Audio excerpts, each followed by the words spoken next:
Beyond the Mic with Sean Dillon. We're joined on the Starline by a ghost. He's been part of a military group preventing dozens of terrorist attacks against the U.S. and the Western world. Veteran Affairs doesn't have a listing for him. He's teamed up with Kelly Kennedy to tell us his story in The Unit. Because of the risk to him and to his family, his voice will be disguised. We welcome Adam Gamal. Good morning, Sean. How are you? Absolutely great, Adam. Let's go beyond the mic. You've served with honor for your country for more than 20 years. 20 years with the Bronze Star, Purple Heart, Legion of Merit to your name. From Bosnia to Iraq, Yemen to Africa, you fought with honor.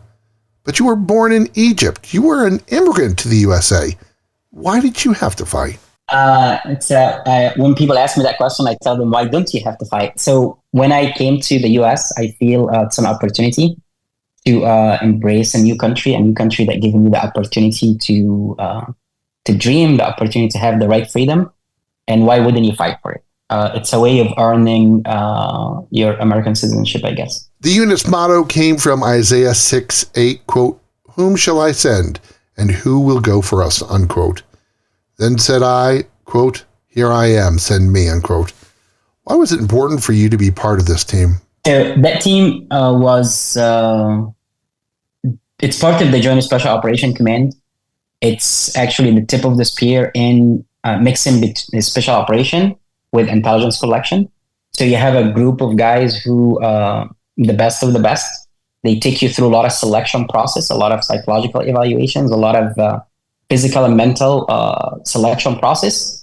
And at the end, you are honored actually to be a part of that. It's not it's not like you go and you say, I want to join. It's by invitation only, and you have to go through a lot of selection process. And the mission they were doing, especially after 9/11, was extremely important to me. Everyone in the unit has a story of pain or trauma or challenge. How did facing adversity help the unit become stronger together? So the guys who came to the unit, they were selected because they are strong. However, when you have such a command environment that supports you, going through those adversities, and you have your battle buddies, you have your friends, your brothers and sisters basically next to you, and you know that if anything happens to you, they got your back. So all of these things together makes you stronger than when you join the organization. Author of The Unit, Adam Gamal, joins us beyond the mic for the Rocky Nade. Adam, all this is 8 random questions. Answer with the first thing that comes to your mind. There is no pressure. Okay. What's your favorite chess opening? The second pawn in front of the queen. First thing you bought after basic training was a bottle of cologne. What brand was it? Calvin Klein. Your favorite type of MRE has what inside it? Cheese, the cheese spread, M&Ms, and the vegetarian ones I like. Adam, what's the best thing about being a girl dad? Everything. They are so kind. They keep you grounded. And I know when I got shot, my daughter was right in front of my eyes. So I think between my wife and my daughter at that time, they saved my life. How much can you bench now? About 120. What's the first name or alias of the person that means the most to you from the unit? Mike. What's the least favorite place you visited as member of the unit? I think I can mention that location, Djibouti. How about your favorite book to read? Atomic Habits. It's one of the most favorite book I read recently. The book is The Unit, and Adam Gamal, the author, joins us beyond the mic for the back half. How long did it take from writing to getting clearance from the government to publish it? It's really good. I started the book January of 2020. We are now in 2024. So it took between the initial manuscript and then going to DoD. DoD sat in the book for a bit over a year. Since the unit is so secretive, is it impossible to know a former unit member by a current member and vice versa? No, we know each other. We have a network that we know each other. Adam, why is diversity important for the military? I believe diversity is our strength is in our diversity. We are fighting wars in a lot of different locations. If you have everybody who's going to fight these wars look the same, and we're not talking about conventional army. Even conventional army, it was huge failure in Iraq, the lack of understanding of the culture. So when you have people from different backgrounds, from different way of thinking, different way of beliefs, they bring all of these different ideas and understand them together, and that's what makes us stronger than anybody else. How did serving your new country change the way you felt about your birthplace, Egypt?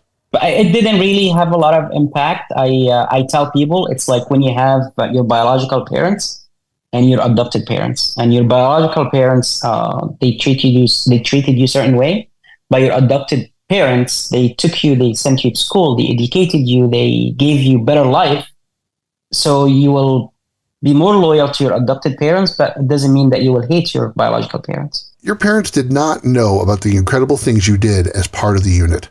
How did not telling them help them by keeping them safe? Actually, I was lucky they were living in Egypt, so I didn't have to tell them. I was in the hospital after I got shot, and I would, like, a few days after that, when I was able to call, I called my mom and I was joking with her. She had no idea I was in the hospital, so I felt like you are outside of yourself, and you feel like you are two. You basically you feel like you are two different personas.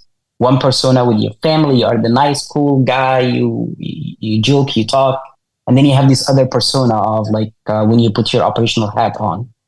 But I not having to tell them, I think made things easier for me, that I just don't have to tell people what I'm doing. Which part of the world scares you now? Nowhere. Maybe downtown Baltimore. No, I'm joking.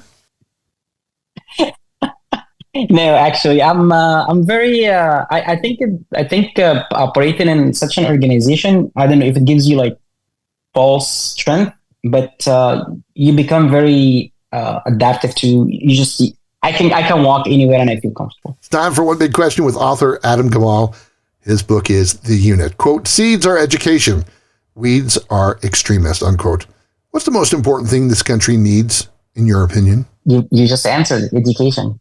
Giving people the proper education will make them able to think clearly, will make them able to make better decisions, have better jobs, and they don't have to ask for help from anybody. They can be standing on their own, and the more education we can provide our young people, the stronger we will be. He loves the veggie MREs. His daughters keep him grounded, and he wants you to read his book, The Unit, My Life Fighting Terrorists as one of America's most secretive military operatives. Adam Gamal, thank you so much for your service and the time you took to talk with us today. Thank you, sir, and thanks for allowing me to serve. It's been a pleasure. And that, my friends, is a Beyond the Mic shortcut. If you're enjoying these conversations, please check out another Beyond the Mic episode to find more actors, artists, and people you need to know. We'd also appreciate a like and subscribe on the Good Pods app.